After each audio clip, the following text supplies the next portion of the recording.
जन्म शताब्दी पुस्तक माला 23। आत्मिक उन्नति के 4 कारण। साधना, स्वाध्याय, संयम, सेवा। लेखक श्री राम शर्मा आचार्य। साथियों, युग निर्माण परिवार का गठन एक प्रयोगशाला के रूप में हुआ है। प्रयोगशाला में रासायनिक पदार्थ तैयार किए जाते हैं और उसके परिणामों को सर्वसाधारण के सामने उपस्थित किया जाता है। युग निर्माण परिवार का गठन एक पाठशाला के तरीके से हुआ है, जहां विद्यार्थी पढ़ाए जाते हैं और पढ़ लिख करके वे समाज के महत्वपूर्ण उत्तरदायित्वों को संभालते हैं।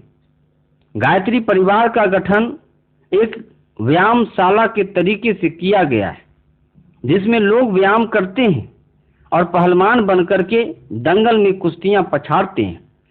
युग निर्माण परिवार का गठन नर्सरी के तरीके से किया गया है, जिसमें छोटे छोटे फलदार पौधे तैयार किए जाते हैं और यहाँ पैदा होने के बाद दूसरे बगीचों में भेज दिए जाते हैं, जहाँ बड़े बड़े उद्यान बगीचे बनकर तैयार होते हैं।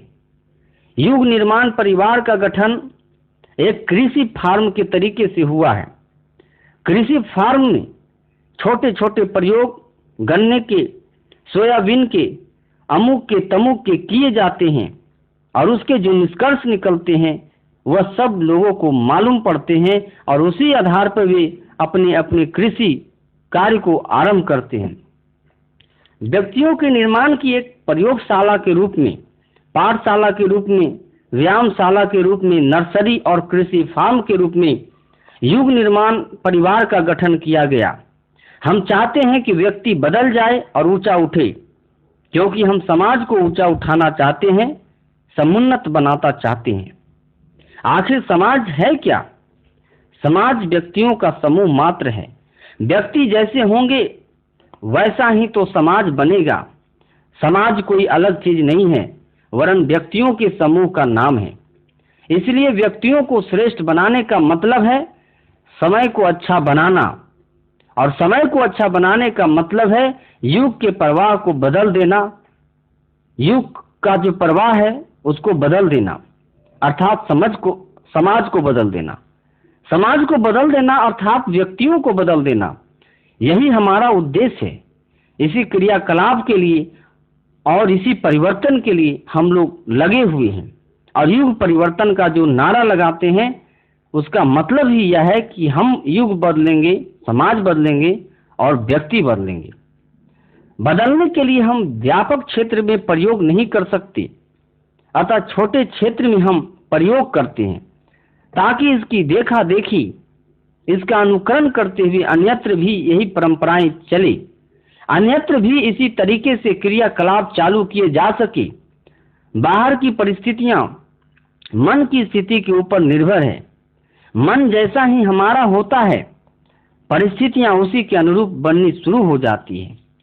हम इच्छाएं करते हैं, इच्छाओं से हमारा मस्तिष्क काम करता है, मस्तिष्क की गणनाओं से शरीर काम करता है। शरीर और मस्तिष्क दोनों ही हमारी अंतरात्मा की, अंतःकरण की प्रेरणा से काम करते हैं। इसलिए जरूरत इस बात की पड़ी कि हमारी आंतरिक आस्थाओं को, आंतरिक मान्यताओं को, निष्ठाओं को परिवर्तित कर दिया जाए, तो जीवन का सारा ढांचा ही बदल जाएगा। मनुष्य के सामने असंख्य समस्याएं हैं और उन असंख्य समस्याओं का समाधान केवल इस बात पर टिका हुआ है कि हमारी आंतरिक स्थिति सही बना दी जाए। दृष्टिकोण हमारा गलत होता है तो हमारे क्रियाकलाप गलत होते हैं, और गलत क्रियाकलापों के परिणाम स्वरूप जो प्रतिक्रियाएं होती है, जो परिणाम सामने आते हैं, वे भयंकर दुखदायी होते हैं, कष्टकारक होते हैं। कष्टकारक परिस्थितियों के निवारण के लिए आवश्यक है कि मनुष्य का चिंतन और दृष्टिकोण बदल दिया जाए, परिष्कृत कर दिया जाए।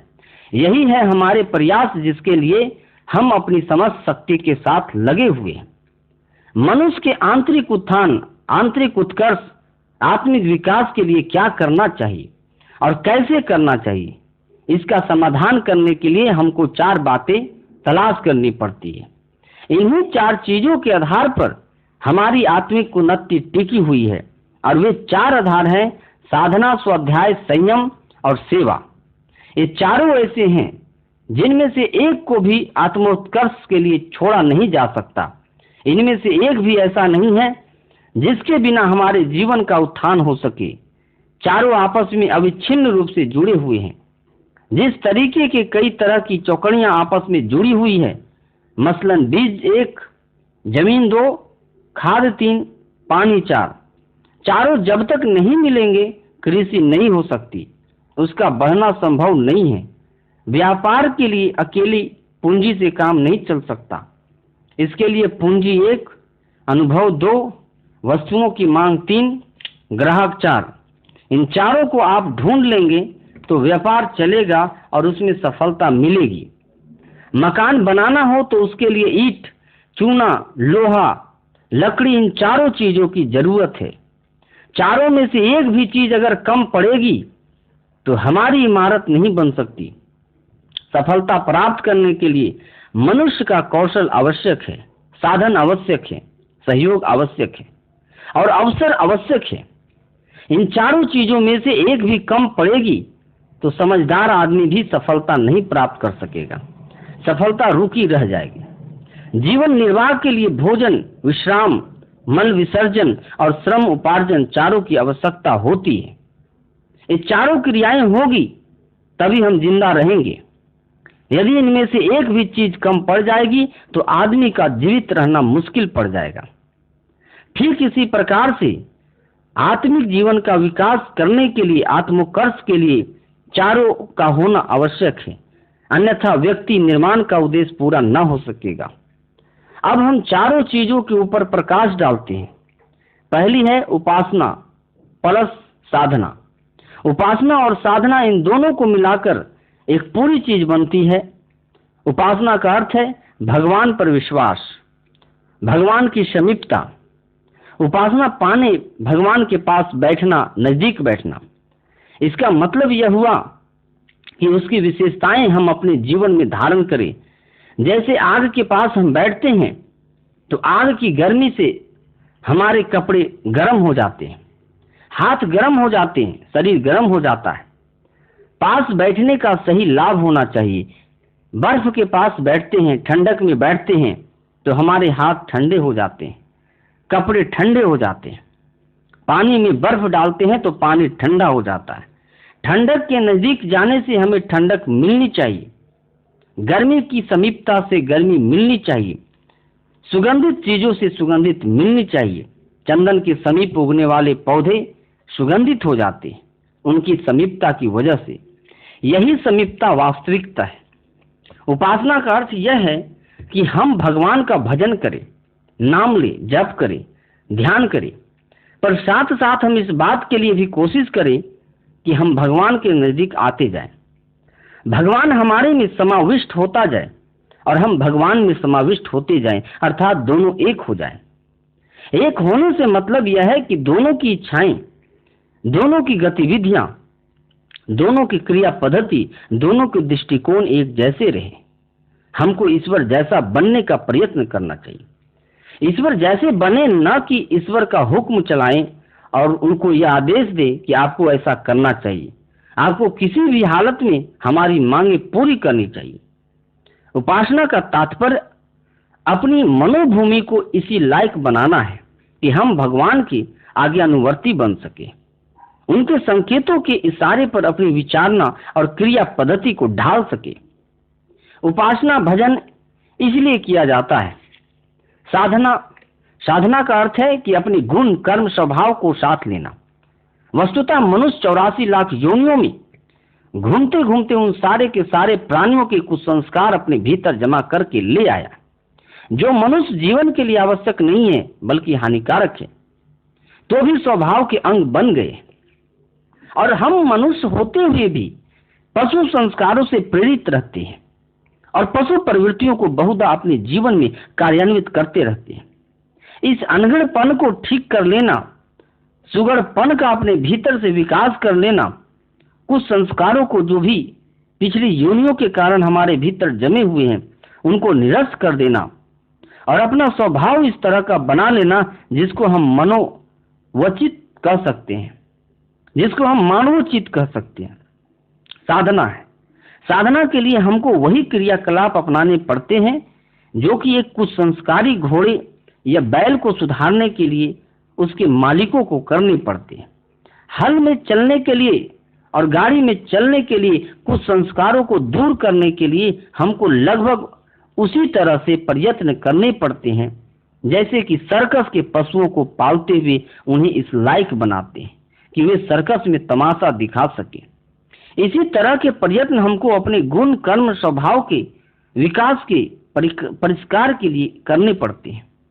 कच्ची धातुओं को जिस तरीके से आग में तपा करके उनको शुद्ध परिष्कृत बनाया जाता है, जेवर आभूषण बनाए जाते हैं, उसी तरीके से हमारा कच्चा जीवन कुछ संस्कारी जीवन को ढाल करके ऐसा सभ्य और ऐसा सुसंस्कृत बनाया जाए कि हम ढली हुई धातु के आभूषण के तरीके से अथवा औजार हथियार के तरीके से दिखाई पड़े। अच्छे झाड़ और खूबसूरत पार्क बना देते हैं। हमको भी अपने झाड़ झंखाड़ जैसे जीवन को परिष्कृत करके काट छाट करके समुन्नत करके इस लायक बनाना चाहिए जिसको कहा जा सके कि वह सभ्य और सुसंस्कृत जीवन है। इसके लिए हमको नित्य ही आत्मनिरीक्षण करना चाहिए, अपनी गलतियों पर गौर करना चाहिए, उनको सुधारने के लिए कमर कसनी चाहिए और अपने आप का निर्माण करने के लिए आगे बढ़ना चाहिए और जो कमियां हमारे स्वभाव के अंदर हैं उन्हें दूर करने के लिए जुटे रहना चाहिए। आत्म विकास इसका एक हिस्सा है। हमको अपनी संकीर्णता में सीमित नहीं रहना चाहिए। अपने अहम को और अपनी स्वार्थपरता को, अपने हितों को व्यापक दृष्टि से बांट देना चाहिए। दूसरों के दुख हमारे दुख हो, दूसरों के सुखों में हम सुखी रहे, इस तरह की वृत्तियों का हम विकास कर सके तो कहा जाएगा कि हमने जीवन साधना करने के लिए जितना प्रयास किया उतनी सफलता पाई। साधना से सिद्धि की बात प्रख्यात है। जीवन की साधना की सिद्धि में भी किसी प्रकार के संदेह की गुंजाइश नहीं है। अन्य किसी बात में तो संदेह की गुंजाइश भी है। देवी देवताओं की उपासना करने पर हमको फल मिले ना मिले कह नहीं सकते, लेकिन जीवन की साधना करने पर जीवन की साधना करने का परिणाम निश्चित रूप से भौतिक और आध्यात्मिक दोनों ही जीवन में लाभ के रूप में देखा जा सकता है। यह साधना के बारे में निवेदन किया गया। दूसरा है स्वाध्याय। मन की मलिनता को धोने के लिए स्वाध्याय अति आवश्यक है। दृष्टिकोण और विचार प्रायः वही हम जमे रहते हैं हमारे मस्तिष्क में जो कि बहुत दिनों से पारिवारिक और अपने मित्रों के सानिध्य में हमने सीखे और जाने। अब हमको श्रेष्ठ विचार अपने भीतर धारण करने के लिए श्रेष्ठ पुरुषों का सत्संग करना चाहिए। चारों ओर हम जिस वातावरण से घिरे हुए हैं वह हमको नीचे की ओर गिराता है। पानी का स्वभाव नीचे गिरने की तरफ होता है। इसका स्वाभाविक स्वभाव ही ऐसा है जो नीचे की तरफ के कामों की तरफ निष्कृष्ट उद्देश्यों के लिए आसानी से लुढ़क जाता है। चारों तरफ का वातावरण जिसमें हमारे कुटुंबी भी शामिल हैं, मित्र भी शामिल हैं, घर वाले भी शामिल हैं, हमेशा इस बात के लिए दबाव डालते हैं कि हमको किसी भी प्रकार से किसी भी कीमत पर भौतिक सफलताएं पानी चाहिए, चाहे उसके लिए नीति बरतनी पड़े अथवा अनीति का आश्रय लेना पड़े। हर जगह से यही शिक्षण हमको मिलता है। सारे वातावरण में इसी तरह की हवा फैली हुई है और यही गंदगी हमको भी प्रवाहित करती है। हमारे गिरावट के लिए काफी वातावरण विद्यमान है। इनका मुकाबला करने के लिए क्या करना चाहिए? श्रेष्ठता के मार्ग पर अगर हमको चलना है, आत्मोत्कर्ष करना है, तो हमारे पास ऐसी शक्ति भी होनी चाहिए जो पतन की ओर घसीट ले जाने वाली इन सत्ताओं का मुकाबला कर सके। इसके लिए एक तरीका है कि हम श्रेष्ठ मनुष्यों के साथ में संपर्क और सानिध्य बनाए रखें, उनके सत्संग को कायम रखें। यह सत्संग कैसे हो सकता है? यह सत्संग केवल पुस्तकों के माध्यम से संभव है, क्योंकि विचारशील व्यक्ति हर समय बातचीत करने के लिए मिल नहीं सकते। इनमें से बहुत तो ऐसे हैं जो स्वर्गवासी हो चुके हैं और जो जीवित हैं वे हमसे इतनी दूर रहते हैं कि उनके पास जाकर के हम उनसे बातचीत करना चाहें, जो वह भी हमारे लिए बड़ा कठिन है। हम जा नहीं सकते, और उनके पास जाएं भी तो उनके लिए भी कठिन है, क्योंकि प्रत्येक महापुरुष समय की कीमत को समझता और व्यस्त रहता है। ऐसी हालत में हम लगातार सत्संग कैसे कर पाएंगे? कभी साल 2 साल में 1 आध घंटे का सत्संग कर लिया तो क्या उससे हमारा उद्देश्य पूरा हो जाएगा? इसलिए अच्छा तरीका यही है कि हम अपने जीवन में नियमित रूप से, जैसे अपने कुटुंबी और मित्रों से बात करते हैं, श्रेष्ठ महानुभवों से, युग के मनुष्यों से बातचीत करने के लिए समय निकालें। समय निकालने की इस प्रक्रिया का नाम है स्वाध्याय। स्वाध्याय को आध्यात्मिक विकास के लिए अत्यधिक आवश्यक माना गया। स्वाध्याय के बारे में ब्राह्मण ग्रंथों में कहा गया है, जिस दिन विचारशील आदमी स्वाध्याय नहीं करता, उस दिन उसकी संज्ञा चंडाल जैसी हो जाती है। स्वाध्याय का महत्व भजन से किसी भी प्रकार से कम नहीं है। भजन का उद्देश्य भी यही है कि हमारे विचारों का परिष्कार हो और हम श्रेष्ठ व्यक्ति की ओर आगे आगे बढ़े। स्वाध्याय हमारे लिए आवश्यक है। स्वाध्याय से हम महापुरुषों को अपना मित्र बना सकते हैं, और जब भी जरूरत पड़ती है तब उनमें खुले मन से, खुले दिल से बातचीत कर सकते हैं। जिस तरीके से शरीर को स्वच्छ रखने के लिए स्नान करना आवश्यक है, कपड़े धोना आवश्यक है, उसी प्रकार से स्वाध्याय के द्वारा, श्रेष्ठ विचारों के द्वारा अपने मन के ऊपर जमने वाले कसाय कलमशों को, मलिनता को धोना आवश्यक है। स्वाध्याय से हमको प्रेरणा मिलती है, दिशाएं मिलती है, मार्गदर्शन मिलता है। श्रेष्ठ पुरुष हमारे सानिध्य में आते हैं और हमको अपने मार्ग पर चलने के लिए प्रेरित, प्रोत्साहित करते हैं, मार्गदर्शन करते हैं। ये सारी की सारी आवश्यकताएं स्वाध्याय से पूरी होती है। इसलिए स्वाध्याय का साधना और भजन के बराबर ही मूल्य और महत्व समझा जाना चाहिए। तीसरी बात जो आत्मिक उन्नति के लिए आवश्यक है, उसका नाम है संयम। संयम का अर्थ है रोकथाम। अगर हम रोकथाम करें तो जो हमारी शक्तियों का घोर अपव्यय होता रहता है, उनको बचा सकते हैं। हम अपनी अधिकांश शारीरिक और मानसिक शक्तियों को, व्यपव्यय में नष्ट कर देते हैं, कुमार्ग पर नष्ट कर देते हैं।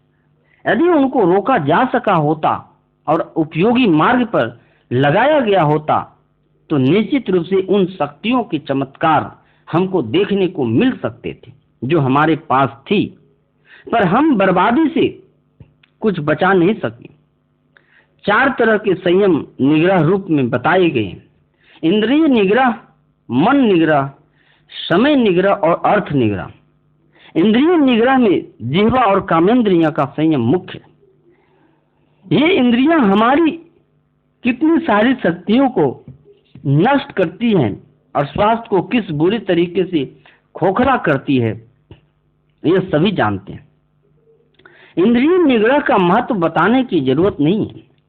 शारीरिक दृष्टि से जिनको समर्थ बनाना हो, निरोग और दीर्घजीवी बनाना हो, उनको इंद्रिय निग्रह का महत्व समझना और अपने आप को संयम का अभ्यासी बनाना चाहिए। दूसरा संयम मनोनिग्रह है। मन में कितने विचार उठते हैं, लेकिन वे असंयमित, बुराइयों एवं मनोविकार से भरे होते हैं।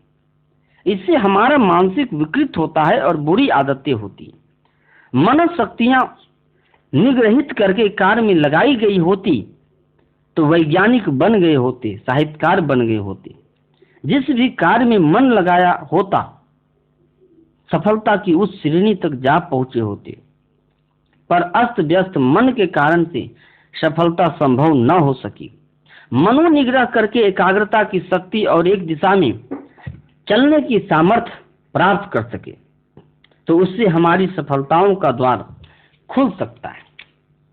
तीसरा है समय निग्रह। समय को आलस और प्रमाद में पड़े बर्बाद करते रहते हैं, योजनाबद्ध कार्य नहीं करते। जब आया मनमर्जी से काम कर लिया, नहीं हुआ तो नहीं किया।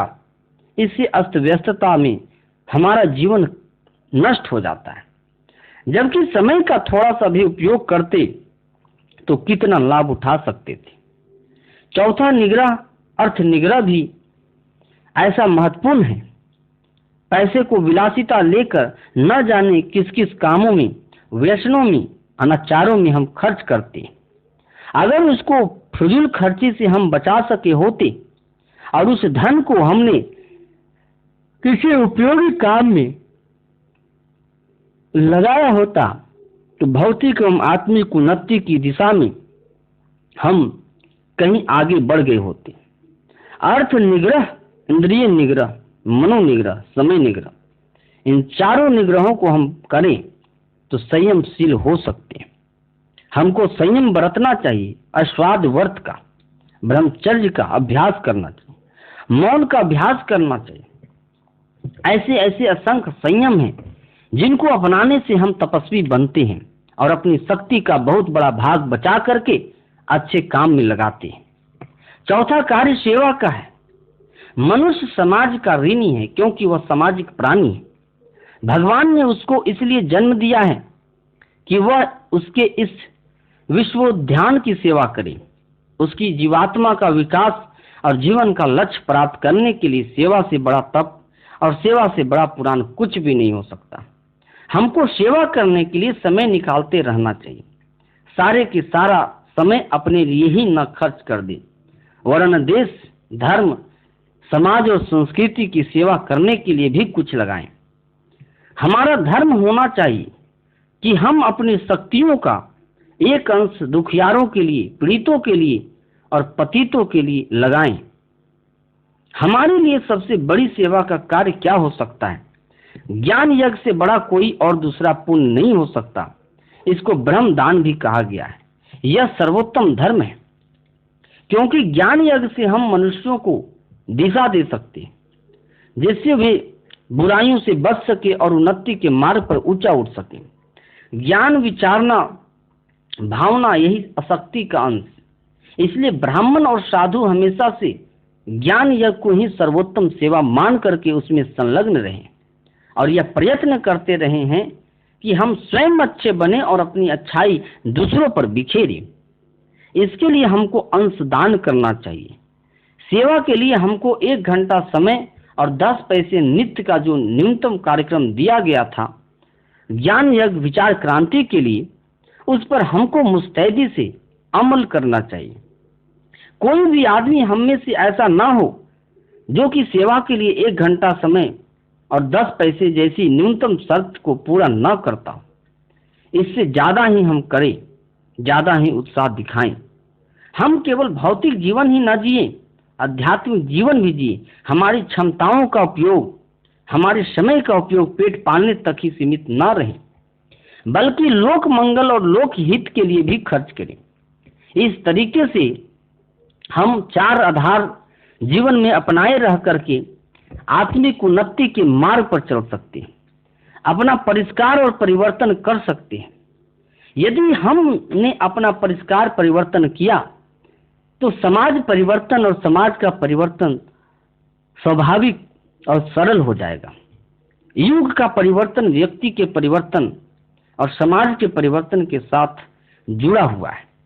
अपनी छोटी सी प्रयोगशाला में हम इसी का प्रयोग करते हैं और अपनी प्रयोगशाला में सम्मिलित रहने वाले, अपने परिवार में शामिल रहने वाले हर व्यक्ति से प्रार्थना करते हैं कि आपको आत्मिक उन्नति के लिए अभी बताए गए इन 4 आधारों को मजबूती के साथ ग्रहण करना चाहिए और अपने दैनिक जीवन में समन्वित रखना चाहिए।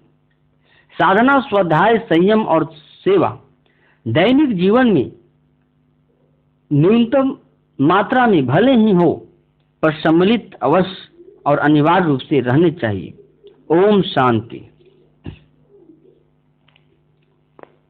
मानव जीवन का अलभ्य अवसर एवं दुर्लभ अवसर है।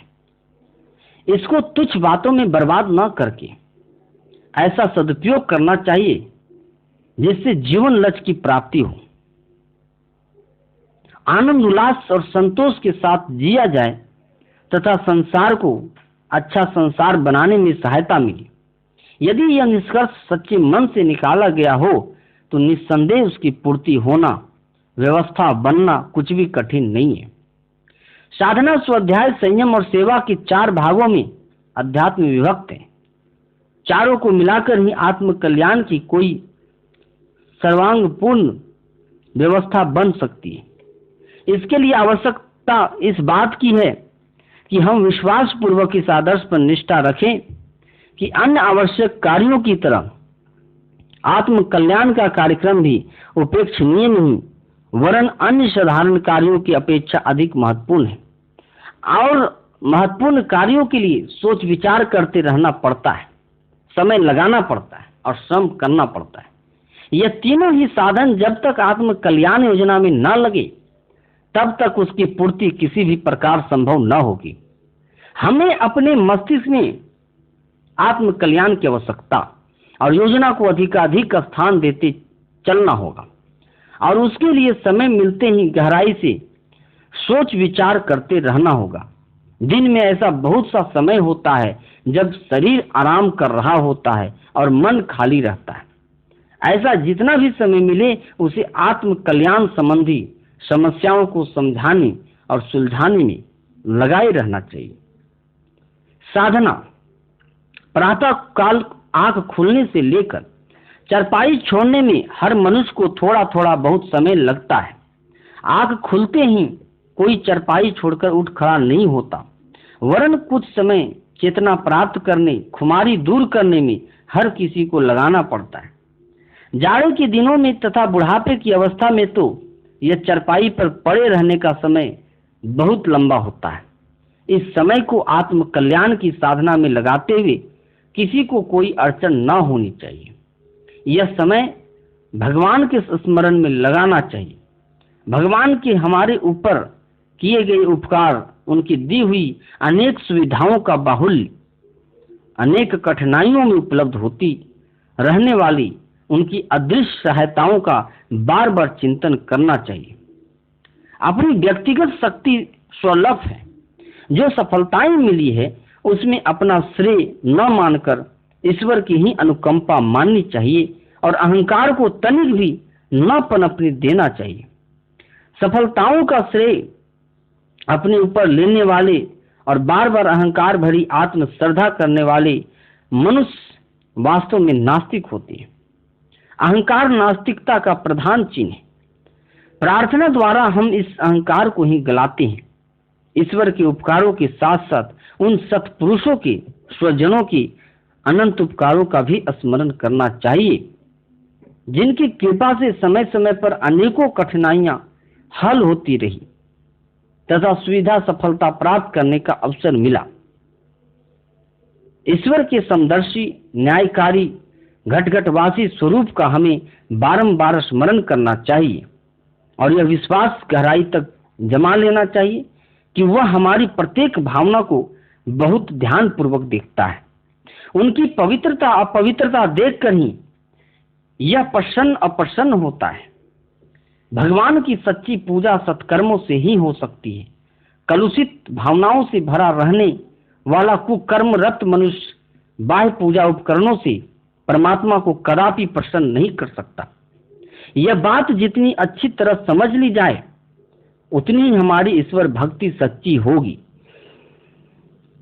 प्रातः काल भगवान के उपकारों का ध्यान, उनके प्रति कृतज्ञता भरी श्रद्धांजलि का मानसिक समर्पण, उनके सर्वांतर्यामी और न्यायकारी स्वरूप का ध्यान करते रहने में यह समय लगाना चाहिए और जी खोल करके प्रार्थना करनी चाहिए कि प्रभु वह शक्ति प्रदान करें जिसे मानव जीवन को सफल बनाने लायक, कठिनाइयों से संघर्ष कर सकने लायक आत्मबल विकसित हो सके।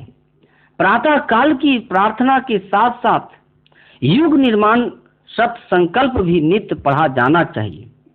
शौच, स्नान आदि से निवृत्त होकर कुछ समय नियमित गायत्री जप हर एक को करना चाहिए। एक माला जपने में कुल मिलाकर 10 मिनट का समय लगता है। इतना तो दूर हर एक को अनिवार्यता करना ही चाहिए। इतना तो हर एक को अनिवार्यता करना ही चाहिए। अधिक अवकाश तथा अभिरुचि जिन्हें हो वे गायत्री मंत्र का अधिक संख्या में अधिक विधि विधान पूर्वक जप कर सकते, उसके परिणाम भी उन्हें अधिक प्राप्त होंगे। एक व्यस्त से व्यस्त व्यक्ति को भी 108 मंत्र तो जप कर ही लेना चाहिए। किसी और देवता या मंत्र के जो उपासक हो वे उसे भी करें, पर गायत्री उपासना को भारतीय संस्कृति के अनुयायी होने का एक अनिवार्य कर्तव्य मानकर इसे दैनिक जीवन में स्थान दिया ही जाना चाहिए। स्वाध्याय, स्वाध्याय के लिए कम से कम आधा घंटा समय निकाल लेना चाहिए। स्वाध्याय के लिए केवल वही साहित्य काम में लेना चाहिए जो जीवन की वास्तविक समस्याओं पर व्यवहारिक मार्गदर्शन प्रस्तुत करता हो। हमें आज की अपेक्षा कल अधिक उत्कृष्ट कैसे बनना चाहिए, इस प्रश्न का उत्तर जिस भी पुस्तक में सरलता पूर्वक समझाया गया हो वही स्वाध्याय में प्रयुक्त हो सकती है। प्राचीन ग्रंथों के मोह में किन्हीं कथा पुराणों का एवं अत्यंत दृढ़ आध्यात्मिक ग्रंथों का पाठ करते रहना स्वाध्याय की चिन्ह पूजा मात्र है। उनसे स्वाध्याय की आवश्यकता की पूर्ति नहीं हो सकती। अपने स्वजनों की स्वाध्याय आवश्यकता की पूर्ति की पूरी जिम्मेदारी अखंड ज्योति ने अपने कंधों पर ली है। जैसे मधुमक्खी दूर दूर से पुष्पों का पराग एकत्रित करती है और उसे मधुर रस देकर गुणवान शहद के रूप में प्रस्तुत करती है, उसी प्रकार अपने पाठकों की दैनिक स्वाध्याय की आवश्यकता को पूर्ण करते रहने के लिए अखंड ज्योति के पृष्ठों पर अत्यंत सारगर्भित पुण्य सामग्री प्रस्तुत होती रहेगी। अब सरसरी दृष्टि से अखंड ज्योति न पढ़ी जानी चाहिए, वरन प्रतिदिन आधा घंटा यह सोचकर उसे पढ़ना चाहिए कि इन पृष्ठों के लेखक को समीप बैठा मानकर उसके साथ सत्संग करते हुए अनेक धर्म ग्रंथों का सार मधुर मधु के रूप में प्राप्त किया जा रहा है।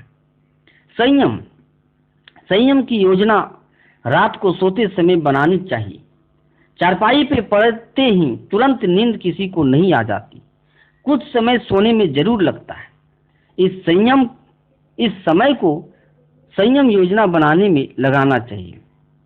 अपनी शारीरिक मानसिक शक्तियों और संपदाओं का अनावश्यक रूप से जहां अव्यय हो रहा हो वहां से उसे रोक कर आत्मिक प्रयोजनों में लगाना संयम का उद्देश्य है। सोते समय दिन भर के कार्यक्रमों पर विचार करना चाहिए कि आज हमारा कितना शरीर बल, कितना बुद्धि बल, कितना धन व्यय जीवन निर्वाह के लौकिक कार्यों में लगा। क्या इसमें से कुछ समय श्रम और धन बचाया जा सकता था? यदि बचत हो सकती थी और अधिक व्यय कर डाला गया तो उसे असंयम का एक चिन्ह मानना चाहिए और अगले दिन के लिए ऐसा उपाय सोचना चाहिए कि वह अव्यय कम होता चले। पूर्ण रूप से विविध असंयमों को तुरंत छोड़ सकना संभव न हो तो उन्हें घटाते अवश्य चलना चाहिए। आज की अपेक्षा कल का वह असंयम घटे ही बढ़े नहीं। आहार में अनेक प्रकार के अनेक स्वाद के व्यंजन न हो, नियत समय के अतिरिक्त अन्य समय न खाया जाए। विवाहित जीवन में भी काम सेवन की अवधि और मर्यादा रहे और वह मर्यादा लंबी ही होती चले, छोटी नहीं। विलासिता की चीजें घटे, सादगी बढ़े। सिनेमा, ताश, बीड़ी आदि का शौक लग गया हो और यदि वह तुरंत न छूटता हो तो उनकी संख्या व अवधि दिन पर दिन घटाई जा सकती है। अपने ऊपर होने वाला खर्च क्रमशः घटाना चाहिए और उपयोग की वस्तुएं जितनी कम की जा सके उतनी कम करते जाना चाहिए। धन, संतान, वाहवाही आदि की तुच्छ आकांक्षाओं को बहुत सीमित करते चलना चाहिए और दाम्पत्य जीवन में अपने नियत सामाजिक मर्यादा में पूर्ण संतुष्ट होकर पराई पतल चाटने के लिए ललचाते हुए मन को निग्रह पूर्वक रोकना चाहिए। आवेश, उत्तेजना, शोक, चिंता, भय, क्रोध, लोभ जैसे पतन के गर्त में धकेलने वाले असंयमों को उस सायंकाल के आत्मनिरीक्षण काल में भली प्रकार परखना चाहिए कि आज किसकी शत्रु का कितना बाहुल्य रहा और कल उनको नियंत्रण में रखने के लिए क्या क्या सावधानी बरती जाए, यह सोचना चाहिए। संयम का तात्पर्य यह है कि बची हुई शक्तियों को शारीरिक कार्यों से समेटकर आध्यात्मिक कार्यों में लगाया जाए। जो समय, जो धन, जो बुद्धि संयम के द्वारा बचाई गई है, उसे सत्य कार्य में, परमार्थ में लगाया जाए तो ही उससे अभीष्ट उद्देश्य की पूर्ति हो सकती है। सेवा, सेवा का अर्थ है किसी आत्मा का स्तर ऊंचा उठाना। किसी कष्ट पीड़ित को पैसा या सम्मान देने से सामयिक सहायता हो सकती है, पर आत्मा का कल्याण दान देकर उसके स्तर को ऊंचा उठाने में ही हो सकती है। इसलिए सेवा को ही ज्ञान यज्ञ कहा जाता है। हम अपने लिए जिस प्रकार स्वाध्याय और सत्संग का साधन जुटाते हैं, उसी प्रकार दूसरों के लिए यह उपकार करने की कुछ न कुछ योजना नित्य बनानी चाहिए। इससे बड़ा पुण्य परमार्थ इस संसार में और कुछ नहीं हो सकता। यह कार्य अपने परिवार से ही आरंभ करना चाहिए। कोई सुविधा का ऐसा समय ढूंढना चाहिए जिसमें घर के अधिकांश व्यक्ति इकट्ठे हो सके। इस समय एक पारिवारिक सत्संग प्रतिदिन चलाया जाए। 24 गायत्री मंत्रों का सब लोग मिलकर जाप करें। माता के चित्र को धूप दीप से पूजन करें। युग निर्माण सत्संकल्प को एक पढ़े और दूसरे पहरावे, दूसरे दोहरावे। कोई भजन गाया जाए, फिर किसी उत्तम पुस्तक का अंश अथवा अखंड ज्योति का पृष्ठ पढ़कर सबको सुनाया जाए। परिवार में प्रतिदिन उत्पन्न होने वाली समस्याओं पर भी इस सत्संग में विचार विनिमय किया जाए। इस प्रकार सामूहिक उपासना एवं विचार गोष्ठी के रूप में यह सत्संग नियमित रूप से चला करे तो उसका प्रभाव सब लोगों के जीवन पर अवश्य पड़ेगा और घर में सद्भाव, सद्विचार, सत्कर्म एवं सज्जनता की धर्म परंपरा बनी रहेगी। सद्विचारों के अभाव में ही कुबुद्धि उपजती और पनपती है। यदि उसका उन्मूलन करने के लिए पारिवारिक सत्संग चलते रहे तो हर घर में धार्मिक वातावरण बना रहेगा और स्वर्गीय वातावरण दिखाई पड़ता रहेगा। परिवार के क्षेत्र से बाहर भी यह सेवा कार्य बढ़ाया जाना चाहिए। ओम शांति।